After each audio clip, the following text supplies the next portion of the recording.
All right, welcome back, everyone. Let's jump right in. Today, we're diving into a really fascinating cornerstone of admiralty law in this lesson, the limitation of liability. I'm honestly thrilled to guide you through this because it's going to completely change how you view risk in global trade. We're going to build this complex concept up step by step, master the exact legal terminology, and make sure you walk away with a complete, professional understanding. So here's our roadmap for today. First, we'll cover the basics of the limitation of liability. Then, we'll look at the evolution of the global rules. Third, we'll get into calculating those liability limits. Fourth, we'll outline the inclusions and strict exceptions. Fifth, we'll see how this applies in Indian law. And finally, we'll wrap up with a thorough summary and review. Okay, part 1, the limitation of liability. Now, if you take away just one sentence from this entire explainer, let it be this one. Limitation of liability is a ship owner's right to cap their total financial exposure from a single incident at a statutorily fixed amount, which is structurally necessary because a single voyage can generate liability far exceeding the venture's actual value. I mean, without this cap, maritime trade would be completely uninsurable and, frankly, unfinanceable. Let's break that down into plain English first. In a normal car crash, if you cause $1 million in damage, you're liable for $1 million, right? The law makes the negligent party pay for the full harm cost. But in maritime law, a shipowner gets a special shield. So the precise legal definition here is a statutory right allowing shipowners to cap total financial exposure from an incident at a fixed amount, regardless of actual damage. So even if the damage is totally catastrophic, the exposure has a hard ceiling. Moving right along to part 2, evolution of the global rules. This modern framework didn't just appear out of thin air. It kicked off in a big way with the 1957 Limitation Convention, which was tonnage-based. But that eventually gave way to the LMMC 1976, and that's the foundational modern regime we still use today. Later on, the 1996 protocol to the LMMC bumped up the monetary limitation amounts, and then the 2012 amendments raised them yet again. So the historical trend here is actually very clear. Over the decades, the financial payout limits have steadily increased, but in exchange for those higher payouts, the legal standard required for a claimant to break that shield became remarkably stricter. Let's put those two legal standards head to head. Under the old 1957 regime, a shipowner lost their right to cap liability if the loss resulted from their actual fault or privity. In legal terms, that's a pretty low bar, and clever claimants defeated it easily all the time. But the 1976 standard? It completely changed the game. It replaced that low bar with a requirement to prove intent or recklessness. Basically, the international maritime community deliberately traded higher payout limits for a nearly unbreakable shield, all to provide ultimate predictability for insurers and financiers. Because this is literally the most critical threshold in modern admiralty law, I want to read this standard to you word for word with absolute precision. Under the LMMC 1976, an owner loses the right to limit only if it is proven that the loss resulted from their personal act or omission committed with the intent to cause such loss or recklessly and with knowledge that such loss would probably result. That phrasing, recklessly and with knowledge that loss would probably result, was deliberately drafted to be almost impossible to establish in court. It's designed to protect the shipowner in almost all scenarios. Okay, part 3, calculating the liability limits.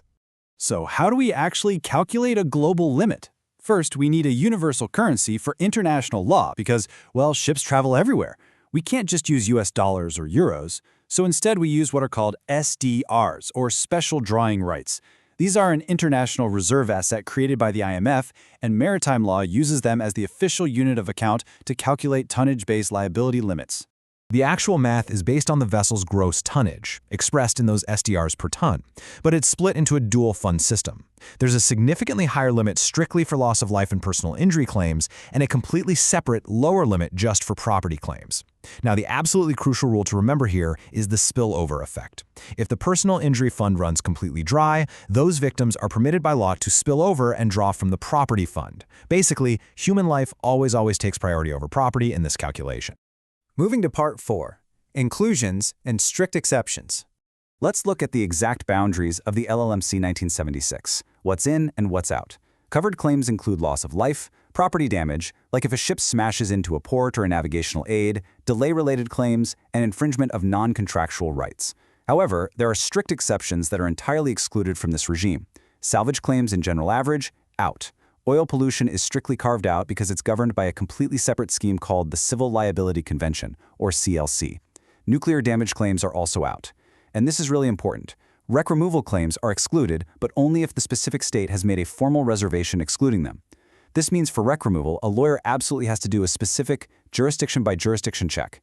Section 5. Application in Indian law.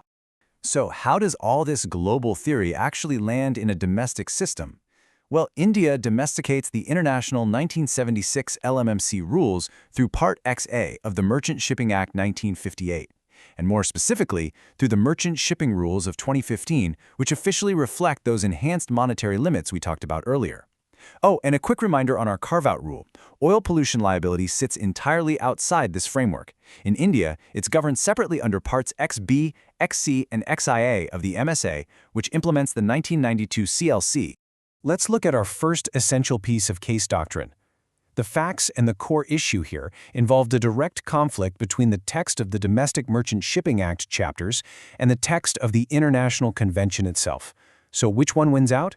The Bombay High Court gave us the holding in the 2016 case of the Yuri Arshenevsky. The final rule established by the court is super clear and mandatory. Where a conflict exists between the International Convention and the domestic law, the domestic MSA provisions govern. Our second major case involves a Navy vessel collision, and it tackles a genuinely tricky timing issue. So, the facts are, an incident occurs, some time passes, and the financial limits are legally raised in the interim. The big issue was which regime applies, the base 1976 limits or the enhanced 1996 protocol limits. The Bombay High Court's holding focused purely on the timing. The rule they established is that the legal regime is determined strictly by the date the claim arose, meaning the actual incident date, and not when the shipowner later files the paperwork to constitute a limitation fund. It's a really brilliant rule, actually, because it deliberately prevents shipowners from strategically delaying their legal filings just to wait for a more favorable financial regime to kick in. Let's bring all this theory into a concrete, real-world mathematical illustration. Imagine a massive cargo vessel miscalculates a turn and violently collides with port infrastructure, causing a staggering 50 crore rupees in actual damage. Okay, but when we sit down and do the tonnage-based calculation under the LMMC rules, the maximum limitation fund for a vessel of that exact size works out to only 10 crore rupees. Now here's the kicker. The crucial point here is that we do not let the math of the example replace the statutory mechanism in your memory. Even though 50 crore in damage was done, the shipowner's total financial exposure across all claimants remains firmly capped at that 10 crore rupee fund limit. The owner will constitute that fund and not pay a single rupee more unless the claimants can successfully prove the owner acted with personal intent or reckless indifference with knowledge of the probable loss. And as we learned earlier, that standard is almost legally impossible to meet. And finally, Section 6. Summary and final review. Let's lock all this in. First, we establish the structural rationale. Capping liability is literally the only thing that keeps maritime trade insurable and financeable. Second, we learn that the modern LLMC 1976 standard is nearly unbreakable unless you can prove intent or recklessness with knowledge. Third, we saw that limits are calculated using the vessel's tonnage in SDRs, split into dual funds where injury claims can spill over into property funds. Fourth, we memorized the strict carve-outs: salvage, oil under the CLC, nuclear, and wreck removal subject to state reservation. And finally, in Indian law, we saw that MSA Part XA governs over international convention text, as held in the Yuri Arshenevsky. Plus, the Navy collision case proved limits are permanently locked based on the incident date, not the filing date. Before we wrap up, I want to leave you with a provocative question to really ponder before our next session. Does this near unbreakable limitation of liability unfairly prioritize the financing of global maritime trade over ensuring the complete and total compensation of innocent victims? It's a structural reality at Admiralty law, a trade-off that literally built the modern world. But is it just? Think on that. You've done fantastic work today mastering this material. Next time, we will tackle Topic 4, General Average, which is the final topic of ML 202. I'll see you then.